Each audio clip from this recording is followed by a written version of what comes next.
नमस्कार मेरे शेरनियों, हिंदी की महागाथा में आपका स्वागत है। मैं हूं श्रीपति यादव और आप लोग देख रहे हैं हिंदी की महागाथा। जी हां, चित्रकला के महत्वपूर्ण प्रश्नों की श्रृंखला को लेकर के आप लोगों के सामने एक बार फिर से हम उपस्थित हो गए हैं। जी हां, जिसका पेपर हो चुका है वो अपने प्रश्न पत्र को मिला लें और जिसका होने वाला है वो तैयारी कर लें, क्योंकि ऐसे ही प्रश्न आप लोगों से फिर पूछे जाएंगे।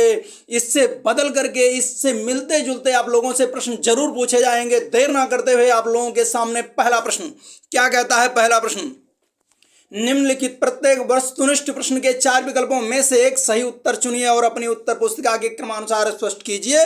पहला प्रश्न कहता है कि पंचमढ़ी गुफा चित्र किस प्रदेश में स्थित है। बहुत महत्वपूर्ण प्रश्न है कि पंचमढ़ी गुफा चित्र किस प्रदेश में स्थित है। तो इसका सही जवाब है मध्य प्रदेश। अगर ये प्रश्न आपसे ऐसे पूछ लिया जाए कि पंचमढ़ी गुफा चित्र किस जिले में स्थित है, तो आप लोगों का सही जवाब होगा होशंगाबाद। क्या होगा? होशंगाबाद। जी हाँ, होशंगाबाद ये जो है मध्य प्रदेश में स्थित है। अगर आप लोगों से ये प्रश्न पूछ ले कि होशंगाबाद जिले के किस स्थान पर यह है, तो यह है नर्मदापुरम। कहाँ है?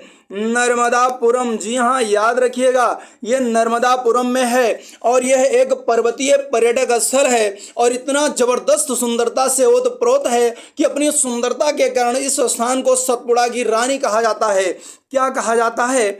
सतपुड़ा की रानी कहा जाता है। याद रखना, इस स्थान को सतपुड़ा की रानी कहा जाता है, जो बहुत ही महत्वपूर्ण प्रश्न है। अगर आपसे ये भी पूछ ले कि सतपुड़ा की रानी किसे कहा जाता है, तो पंचमढ़ी गुफा चित्र को कहा जाता है।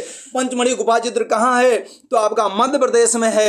मध्य प्रदेश में कहाँ है? तो होशंगाबाद जिले में है। होशंगाबाद में कहाँ है? तो नर्मदापुरम में है। आ जाइए अगले प्रश्न पर। अगला प्रश्न क्या कहता है? कहता है कि तैल माध्यम के चित्रण में किस तेल का प्रयोग किया जाता है।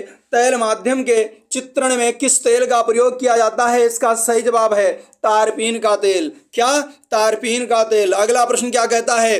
निम्नलिखित में से कौन सा आकार आलेखन के लिए उपयुक्त नहीं है। याद रखना, कह रहा है उपयुक्त नहीं है। तो वृत्त है, वर्ग है, त्रिकोण है, लेकिन कोण नहीं है। और आपसे कहा है कि नहीं है, तो इसका सही जवाब हो जाएगा कि कोण। अगला प्रश्न क्या कहता है? अगला प्रश्न कहता है कि किस पुरातन ग्रंथ में भारतीय चित्रकला के 6 मुख्य अंगों की चर्चा की गई है। भारतीय कला का इतिहास, मेघदूतम, कामसूत्र या भारतीय कला के 6 अंग। निम्नलिखित में से इसका सही जवाब क्या होगा? तो इसका सही जवाब है कामसूत्र। जी हाँ, कामसूत्र में भारतीय चित्रकला के 6 मुख्य अंगों की चर्चा की गई है। लेकिन आपसे अगले प्रश्न पत्र में यह प्रश्न कर ले कि कामसूत्र के रचनाकार कौन है, तो कामसूत्र के रचनाकार हैं वात्स्यायन। कौन है? तो वात्स्यायन। जी हाँ, इस प्रश्न पत्र को दौड़ा के मारेंगे। इसको अपनी मुट्ठी में करना है, तो आप लोग जोरदार तैयारी कीजिए। अगला प्रश्न क्या कहता है?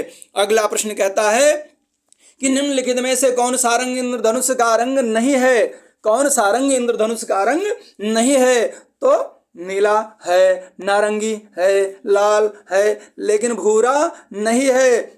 इसमें तो चलिए ये है कि भूरा नहीं है, लेकिन आपसे अगर और कोई प्रश्न दे दे, इसी में विकल्प बदल करके दे दे, तब आप परेशान हो जाएंगे। इसलिए याद रखिए कि इंद्रधनुष में रंग कौन कौन से होते हैं। तो इंद्रधनुष में नीला, नारंगी, लाल होते हैं। इसके अलावा पीला भी होता है। क्या?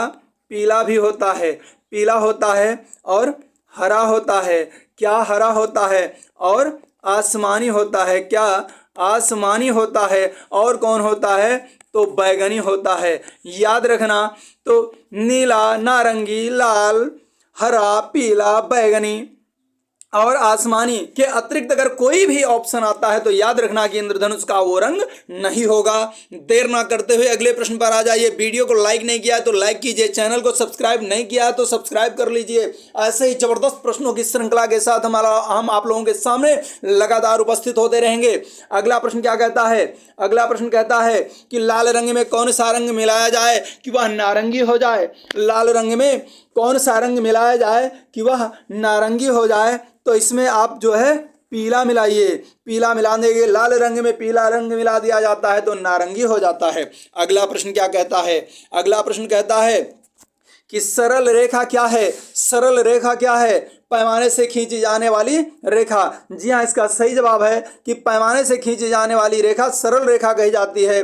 दो बिंदुओं के बीच की दूरी को मिलाने वाली रेखा सरल, हर दो बिंदुओं के बीच को मिलाने वाली रेखा को सरल रेखा नहीं कहा जा सकता है, क्योंकि वो रेखा ऐसे भी हो सकती है, वो रेखा ऐसे भी हो सकती है, इसलिए ऐसी रेखा को सरल रेखा नहीं कहा जा सकता है। पैमाने से खींची जाने वाली रेखा को ही सरल रेखा कहा जाता है। अगला प्रश्न क्या कहता है? आ जाइए, अगला प्रश्न बहुत ही महत्वपूर्ण प्रश्न है। अगला प्रश्न क्या कहता है? खजुराहो के विख्यात मंदिर किस प्रांत में स्थित हैं? खजुराहो के विख्यात मंदिर किस प्रांत में स्थित हैं? इस प्रश्न का जवाब आपको हमारे पिछले वाले वीडियो में मिल गया है। अगर आप लोगों ने पिछले वाले वीडियो को अच्छे से देखा है तो वहां पर इस प्रश्न का जवाब आपको मिल चुका है। इसका सही जवाब है मध्य प्रदेश।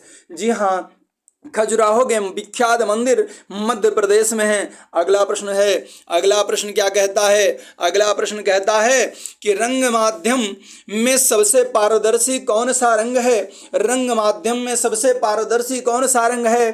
तो इसका सही जवाब है जल रंग और आयल रंग। अब आप लोग ये सोच रहे हैं कि इस एक सवाल का दो जवाब कैसे हो सकता है, तो याद रखना, रंग माध्यम में सबसे पारदर्शी जो रंग है वो किसी बुक में आयल रंग मिलता है, किसी में जल रंग मिलता है, लेकिन यूपी बोर्ड ने, याद रखना, यूपी बोर्ड ने जल रंग को ही माना है जो सबसे अधिक पारदर्शी होता है, लेकिन अन्य बुक में आयल रंग भी मिलता है। मान लीजिए आपको जल रंग ना रहे और आयल रंग रहे, तब आप लोग आयल रंग ऑप्शन में लगा दीजिएगा, अन्यथा दोनों रहेगा तो आप लोग जल रंग लगा दीजिएगा। अगले प्रश्न पर आ जाते हैं, देर ना करते हुए अगले प्रश्न पर आ जाते हैं। अगला प्रश्न क्या कहता है?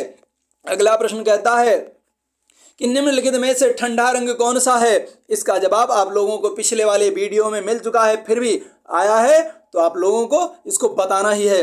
निम्नलिखित में से ठंडा रंग कौन सा है? तो ठंडा रंग कौन सा है? तो नीला रंग ठंडा है। जी हाँ, इतने महत्वपूर्ण प्रश्नों की श्रृंखला के साथ एक बार फिर से हमने आप लोगों को इन सारे प्रश्नों के सही जवाब दे दिए हैं। ऐसे ही प्रश्नों की श्रृंखला के लिए लगातार हमारे चैनल से जुड़े रहिए, अपने दोस्तों को शेयर कीजिए, और अगर चैनल को सब्सक्राइब नहीं किया तो सब्सक्राइब कीजिए, वीडियो को लाइक नहीं किया तो लाइक कर दीजिए। मिलते हैं अगले वीडियो में, अगले एपिसोड में, अगली क्लास में। तब तक के लिए नमस्कार। जय हिंद, जय हिंदी।